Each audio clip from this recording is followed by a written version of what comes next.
Are you wondering why your drone footage absolutely sucks? Well, it's not you, it's auto mode. And today I'm going to show you 5 things and provide you with the exact settings so your next flight will look like it belongs in a travel film.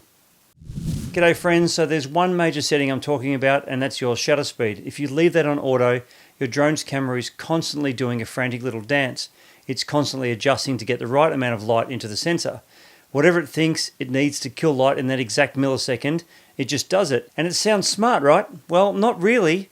Each of those rapid fire adjustments freezes motion so hard you lose every trace of natural motion blur. Think about it. When you watch a Hollywood blockbuster, do you ever see individual spokes on a spinning car wheel? No, you don't.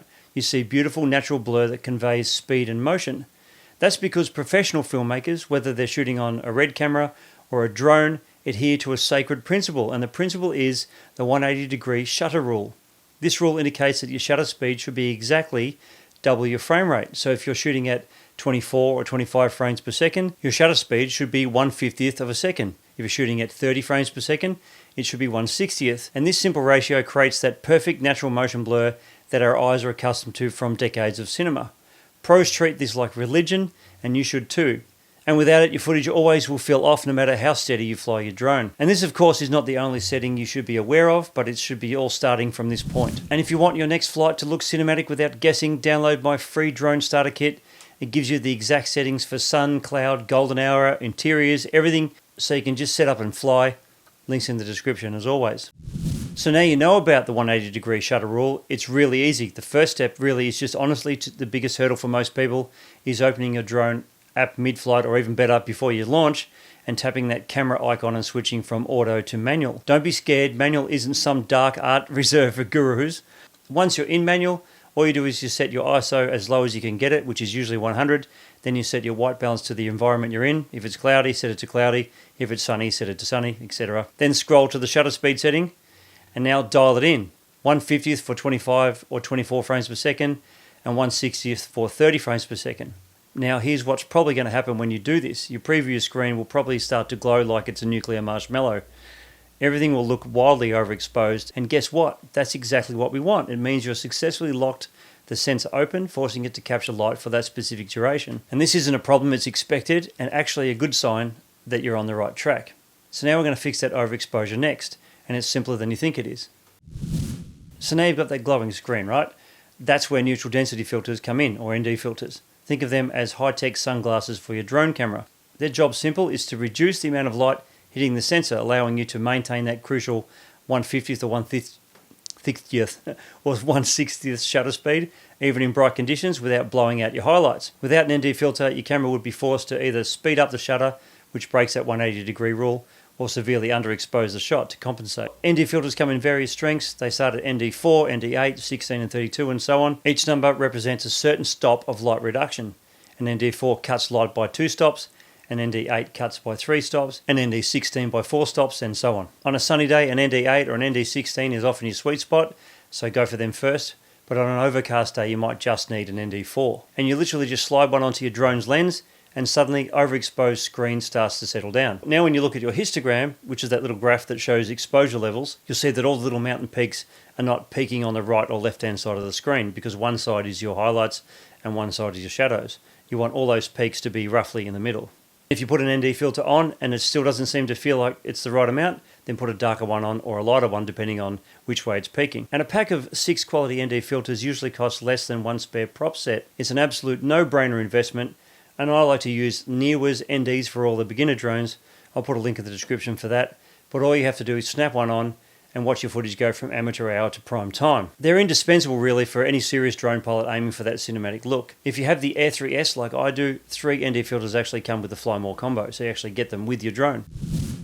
But seeing is believing, so let me show you the difference. I'm going to try to do a test with my son's Frisbee that I've borrowed off him. I'm going to put it on this cordless drill, and we're going to get it spinning. And I picked this because it's red and it's really easy to see. And I'll put the Air3S drone here in front of it using the drone's camera so you can actually see the difference when I adjust the shutter speed and apply the ND filters. So the clip on the left is in full auto mode without an ND filter, and as you can see, the spinning blades are all stuttery and jittery. And that's because on auto, the shutter jumps to a crazy fast speed, which basically freezes each blade. You can see the razor sharp jittery spokes that stutter as they cross the frame. It feels crunchy and digital, almost like a flip book. The clip on the right I've set to 25 frames per second with the shutter speed at 1/50th, and now we've locked in that 180-degree shutter rule. Now if it's still a bit bright, then you add an ND filter. And because we're indoors, if it's a bit dark, you can actually bring up your exposure, but you leave your shutter speed and your ISO exactly where they are. And once you've done that, instantly the blades melt into a smooth, natural blur. The motion looks fluid, the highlights stop clipping, and the whole image feels cinematic instead of an action cam. It's the same room, the same blades, just the right shutter and an ND. And just a heads up, the real room opens on the 20th of October, which is my community for beginners who want clear settings, simple tutorials and feedback. You'll get access to weekly content that won't ever be shown on YouTube, and you can join the waitlist via the link in the description if that's of interest to you. Alright, I've got another workaround for you. If you don't have ND filters, you can try this instead. So what if you're out there on a sunny day and the sun's blazing and you realise you forgot your ND filters? Don't worry, there is a clever workaround for those moments. It's not perfect, but it's far better than breaking the 180-degree shutter rule. So here's the trick. You bump your frame rate up to 60 frames per second.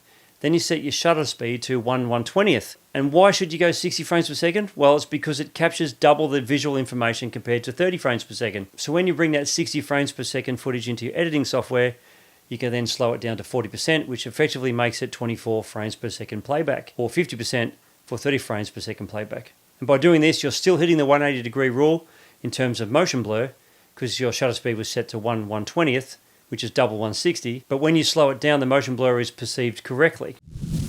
Let's now separate some fact from fiction about ND filters. Okay, myth number one is that ND filters soften the image.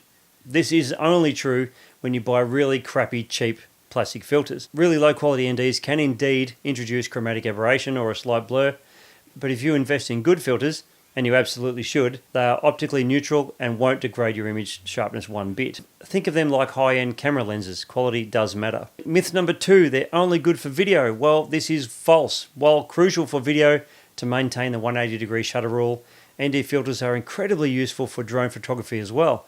A locked shutter speed at 1/150th or 1/160th combined with an ND filter can save your still photos from blown highlights in very bright conditions.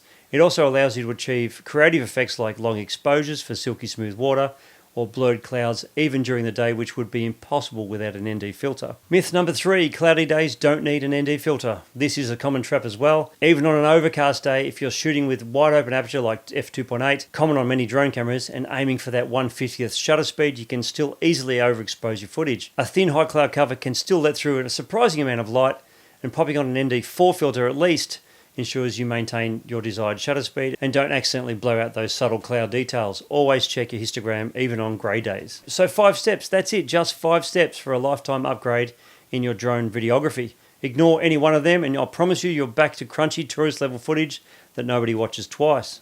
Now that you know that your drone isn't the problem, you should really look at this video here because it will show you 6 tips on how to get good drone footage from any drone. Thanks for watching.